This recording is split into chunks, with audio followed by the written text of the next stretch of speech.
Welcome to MK சமையல். இன்னைக்கு நாம செய்ய போற dish bread omelette. Bread omelette செய்ய தேவைப்படும் பொருட்கள்: முட்டை 3, ஒரு பாத்திரத்துல இந்த மாதிரி உடைச்சு ஊத்தி வச்சுக்கலாங்க.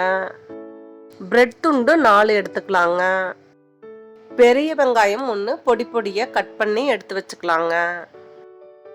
துருவிய கேரட் 1 டேபிள் ஸ்பூன், பொடி பொடியா கட் பண்ண தக்காளி பழம் 1 டேபிள் ஸ்பூன், பொடி பொடியா கட் பண்ண குடைமிளகாய் 1 டேபிள் ஸ்பூன், தேவையான அளவு கருவேப்பிலை கொத்தமல்லி தழை நறுக்கி வச்சுக்கலாங்க. தக்காளி சாஸ் 1/2 கப் எடுத்து வச்சுக்கலாங்க. மிளகு தூள் 1 டேபிள் ஸ்பூன், தேவையான அளவு உப்பு எடுத்துக்கலாங்க. சாட் மசாலா 1 டேபிள் ஸ்பூன் எடுத்து வச்சுக்கலாங்க. தேவையான அளவு எண்ணெய் எடுத்து வச்சுக்கலாங்க. எடுத்து வச்சிருக்க முட்டைய இந்த மாதிரி ஸ்பூனால நல்லா கலக்கிக்கலாங்க. கட் பண்ணி வச்சிருக்க பெரிய வெங்காயத்தை போட்டுக்கலாங்க. நல்லா கலக்கி விடலாங்க. எடுத்து வச்சிருக்க தக்காளி பழம், குடைமிளகாய், கேரட் துருவல், கருவேப்பிலை கொத்தமல்லி தழைய போட்டுக்கலாங்க. நல்லா கலக்கி விடலாங்க. எடுத்து வச்சிருக்க மிளகு தூளை போட்டுக்கலாங்க. தேவையான அளவு உப்பு போட்டுக்கலாங்க. நல்லா கலக்கி விடலாங்க. ஸ்டவ் ஆன் பண்ணி தோசைக்கல்ல வச்சுக்கலாங்க. தோசைக்கல் சூடானதும் ஸ்டவ்வை சிம்மில் வச்சுக்கலாங்க.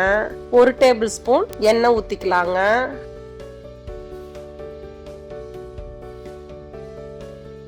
இந்த மாதிரி முட்டை கலவைய தோசைக்கல்ல இந்த மாதிரி பரவலா ஊத்தி விடலாங்க.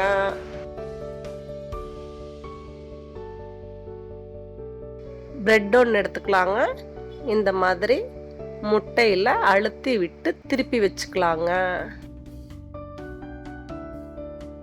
4 பிரெட்டுமே இந்த மாதிரி முட்டையில அழுத்தி விட்டு திருப்பி வச்சுக்கலாங்க. பிரெட் மேல தக்காளி சாஸ் தேவையான அளவு ஊற்றிக்கலாங்க. ஸ்பூனால இந்த மாதிரி தேய்ச்சி விட்டுக்கலாங்க. நமக்கு எவ்வளவு தேவையோ தக்காளி சாஸ் அந்த மாதிரி ஊற்றிக்கலாங்க.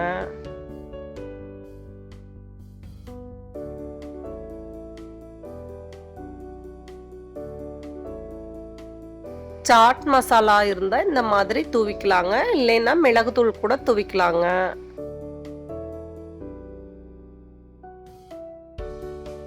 ரெண்டு ஸ்பூன் எண்ணெய் இந்த மாதிரி ஊத்திக்கலாங்க.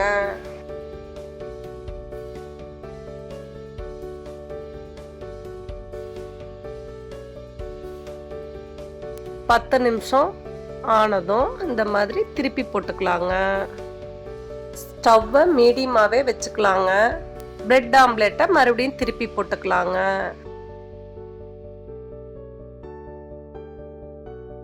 தேவையான அளவு மல்லித்தலையை தூவிக்கலாங்க.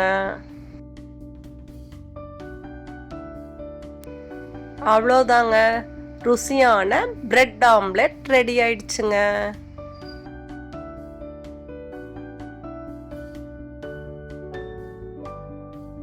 தேங்க்யூ ஃபார் வாட்சிங். இந்த வீடியோ உங்களுக்கு பிடிச்சிருந்தா லைக் பண்ணுங்க, ஷேர் பண்ணுங்க, கமெண்ட் பண்ணுங்க, சப்ஸ்கிரைப் பண்ணுங்க, பெல் ஐகானை கிளிக் பண்ணுங்க.